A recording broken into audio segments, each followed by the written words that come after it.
ഏതൊരു രാഷ്ട്രീയ പാർട്ടിയും ആഗ്രഹിക്കുന്നത് അവരുടെ സംഘടനാ തലത്തിലുള്ളൊരു കേഡർ സംവിധാനമാണ്.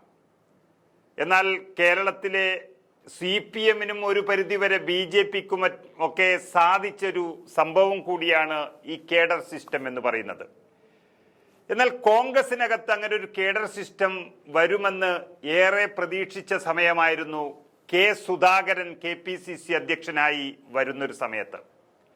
പക്ഷെ അദ്ദേഹത്തിന് കഴിഞ്ഞിട്ടുണ്ടോ എന്ന് ചോദിച്ചാൽ ഒരു പരിധിവരെ കഴിഞ്ഞിട്ടുണ്ട്.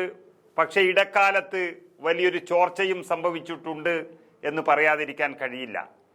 പക്ഷെ ഇപ്പോൾ ഈ സമയത്ത് അത് പറയാൻ കാരണം വലിയൊരു ഉത്തരവാദിത്തം ഏൽപ്പിച്ച സംഘടനാ പ്രവർത്തകർക്ക് അല്ലെങ്കിൽ പ്രസിഡന്റുമാർ അടക്കമുള്ളവർക്ക് അത് നടത്താതെ വന്നപ്പോൾ അതിശക്തമായ നടപടിയുമായി KPCC രംഗത്ത് വന്നൊരു കാഴ്ചയാണ് കാണാൻ കഴിയുന്നത്.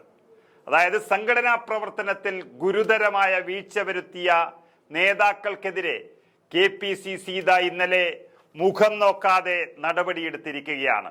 വലിയ ആഹ്ലാദത്തിലാണ് കോൺഗ്രസ് പ്രവർത്തകർ യഥാർത്ഥത്തിൽ. അതായത് മഹാത്മാഗാന്ധി കുടുംബസംഗമം, അതുപോലെ ലീഡർ ഫണ്ട് അടക്കമുള്ള പരിപാടികൾ നിർബന്ധമായും സംഘടിപ്പിക്കണമെന്ന് അറിയിച്ച KPCCയുടെ ആ വാക്കുകൾക്ക് വിരുദ്ധമായി അത് സംഘടിപ്പിക്കുന്നതിൽ വീഴ്ച വരുത്തിയ കൊല്ലം ജില്ലയിലെ 8 മണ്ഡലം കോൺഗ്രസ് കമ്മിറ്റി പ്രസിഡന്റുമാരെ ആ സ്ഥാനത്ത് നിന്ന് നീക്കം ചെയ്തിരിക്കുന്നു.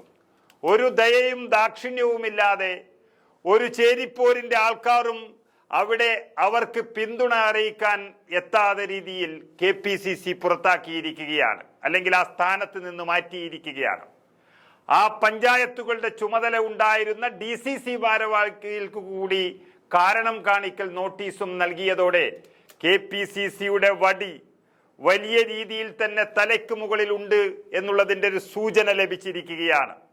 ചുമതലയിൽ നിന്ന് അവരെ മാറ്റുകയും ചെയ്തിരിക്കുന്നു.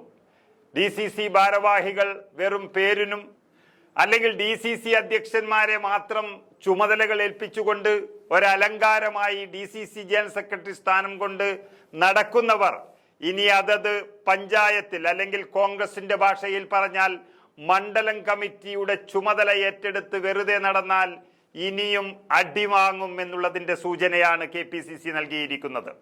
ഇതേ രീതിയിലുള്ള അച്ചടക്ക നടപടി മറ്റു ജില്ലകളിലും KPCC നടപ്പിലാക്കുമെന്നും ഇതിനോടൊപ്പം തന്നെ അറിയിച്ചിരിക്കുകയാണ്. KPCC അധ്യക്ഷൻ സുധാകരൻ, അതുപോലെ പ്രതിപക്ഷ നേതാവ് VD സതീശൻ എന്നിവരുമായി ആലോചിച്ച് സംഘടനാ ചുമതലയുള്ള KPCCയുടെ ജനറൽ സെക്രട്ടറി M ലിജുവാണ് ജില്ലാ നേതൃയോഗത്തിൽ തീരുമാനമറിയിച്ചത്. ജില്ലയിലെ പ്രമുഖ നേതാക്കളുടെ, അതായത് കൊല്ലം ജില്ലയിലെ പ്രമുഖ നേതാക്കളുടെ അസംബ്ലി മണ്ഡലങ്ങളിലുള്ളവരാണ് ഇങ്ങനെ നടപടിക്ക് വിധേയരായത്. ഇന്നലെ നടന്ന നേതൃയോഗത്തിൽ പങ്കെടുക്കാതെ DCC ഭാരവാഹികൾ മാറി നിന്നു. അതുപോലെ ബ്ലോക്ക് കോൺഗ്രസ് കമ്മിറ്റി പ്രസിഡന്റുമാർ എന്നിവരോടും ജില്ലയുടെ ചുമതലയുള്ള KPCC ജനറൽ സെക്രട്ടറി പഴകുളം മധു വിശദീകരണം ആവശ്യപ്പെട്ടുകൊണ്ട് കത്തും നൽകിയിരിക്കുന്നു. ഇത് തന്നെയാണ് ഒരു കേഡർ സംവിധാനത്തിന്റെ ആദ്യ രൂപം എന്ന് പറയുന്നത്. അത് നടപ്പിലാക്കേണ്ട ജില്ല കൂടിയാണ് കൊല്ലം എന്നുള്ളതും നമുക്കറിയാം. കാരണം DCC അധ്യക്ഷനെ പേരെടുത്തു പറയുന്നില്ലെങ്കിലും ആ DCC തന്നെ ഒരു മരവിച്ച രീതിയിലേക്ക് കടന്നിട്ട് കുറെ കാലങ്ങളായി. അങ്ങനെയുള്ളൊരു ജില്ലയിൽ ഇനി മാസങ്ങൾക്കുള്ളിൽ വരാനിരിക്കുന്ന തെരഞ്ഞെടുപ്പിനെ എങ്ങനെ ജയിക്കുമെന്ന് കണ്ടെത്തിയത് കൊണ്ട് തന്നെയാണ് ആ വടിയെടുത്ത് സുധാകരൻ തന്നെ നേരിട്ട് രംഗത്തെത്തിയത്. വിട്ടുനിന്ന മണ്ഡലം കോൺഗ്രസ് കമ്മിറ്റി പ്രസിഡന്റുമാർ DCC പ്രസിഡന്റിന് വിശദീകരണം നൽകണം, 5 ദിവസത്തിനകം മറുപടി നൽകണം. ഇത്രയും നേതാക്കൾക്കെതിരെ ഒരുമിച്ച് സംഘടനാ നടപടി വരുന്നത് ഇതാദ്യമാണ്. 14 ജില്ലകളിലും KPCC ഇങ്ങനെയുള്ള ജില്ലാ നേതൃയോഗങ്ങൾ നടത്തി വരികയാണ്. അതിൽ പങ്കെടുത്തവരും പങ്കെടുക്കാത്തവരും അലംഭാവം കാണിച്ചവരും എല്ലാവരും പിടിക്കപ്പെടുമെന്നുള്ളത് ഉറപ്പാവുകയാണ്. ബ്ലോക്ക് കമ്മിറ്റികളുടെ പ്രവർത്തനം വിലയിരുത്തുന്നതിന് സംസ്ഥാനത്തിന്റെ ചുമതലയുള്ള AICC general secretary Deepa Das Munshi എല്ലാ ജില്ലയിലും എത്തിച്ചേരുകയാണ്. DCC പ്രസിഡന്റുമാരുടെയും ജില്ലകളുടെ ചുമതലയുള്ള KPCC ഭാരവാഹികളുടെയും പ്രവർത്തനവും വിലയിരുത്തുകയാണ്. ഇവർക്ക് ചോദ്യാവലി നൽകിയിട്ടുണ്ട്. വെറുതെ ചോദ്യം വായിച്ച് മിണ്ടാതിരിക്കാനല്ല, വ്യക്തമായ ഉത്തരമാണ് പ്രതീക്ഷിക്കുന്നത്. ഇതു സംബന്ധിച്ച റിപ്പോർട്ടുമായാണ് ദീപാദാസ് മുൻഷിയുമായി തിരുവനന്തപുരത്ത് DCC KPCC ഭാരവാഹികൾ കൂടിക്കാഴ്ചക്ക് എത്തേണ്ടത്. DCC ഭാരവാഹികൾ, ബ്ലോക്ക്, മണ്ഡലം പ്രസിഡന്റുമാർ എന്നിവരുടെ പ്രവർത്തനം അതാത് ജില്ലയുടെ സംഘടനാ ചുമതലയുള്ള ജനറൽ സെക്രട്ടറിയും DCC പ്രസിഡന്റും നേരിട്ട് വിലയിരുത്താൻ പോവുകയാണ്. നേതാക്കളെ DCCയിൽ വിളിച്ചു വരുത്തി റിപ്പോർട്ട് പരിശോധിക്കാൻ പോവുകയാണ്.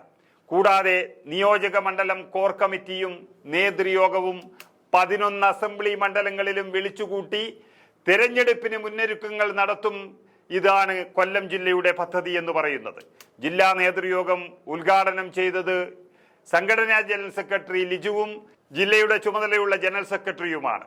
സംഘടനാ പ്രവർത്തനത്തിന് വീഴ്ച വരുത്തുന്ന നേതാക്കൾക്കെതിരെ ആഞ്ഞടിച്ചു എന്ന് പറയുമ്പോൾ താഴെത്തട്ടിലുള്ള പ്രവർത്തകർക്ക് വരെ KPCCയിൽ വലിയ സ്വാധീനമുണ്ടാകുമ്പോൾ തങ്ങൾക്കെതിരെ ആരും ഒന്നും മിണ്ടില്ല എന്നുള്ള സംഭവമാണ് ഇതോടെ മാറ്റിമറിച്ചിരിക്കുന്നത്. മുകളിൽ നിന്നുള്ള ഗ്രൂപ്പ് തമ്പുരാക്കന്മാരോ അല്ലെങ്കിൽ തങ്ങളുടെ യജമാനന്മാരെ പോലെ കാണുന്ന നേതാക്കന്മാരോ തങ്ങൾ എന്തു ചെയ്താലും സംരക്ഷിക്കും എന്നുള്ള ഒരു മുൻവിധിയാണ് ഇതോടുകൂടി തകർന്നടിഞ്ഞിരിക്കുന്നത്. യോഗം നടന്നുകൊണ്ടിരിക്കുമ്പോൾ തന്നെ KPCC അധ്യക്ഷനും പ്രതിപക്ഷ നേതാവും ബന്ധപ്പെടുകയും അച്ചടക്ക നടപടികൾക്കുള്ള എല്ലാ താക്കീതും അതുപോലെ അച്ചടക്ക നടപടികൾക്കുള്ള അനുമതിയും നൽകുകയായിരുന്നു. അങ്ങനെ KPCC എടുത്തിരിക്കുന്ന ഈ തീരുമാനം ഇത്രയും കാലം പാവപ്പെട്ട പ്രവർത്തകർ കാത്തുനിന്ന ഒരു കേഡർ സിസ്റ്റത്തിലേക്ക് തന്നെയാണ് കടന്നിരിക്കുന്നത് എന്ന് പറയേണ്ടി വരും. അതിന് ഇന്നലെ തുടക്കമായി എന്ന് പറയുന്നതായിരിക്കും ഒരുപക്ഷെ നല്ലത്.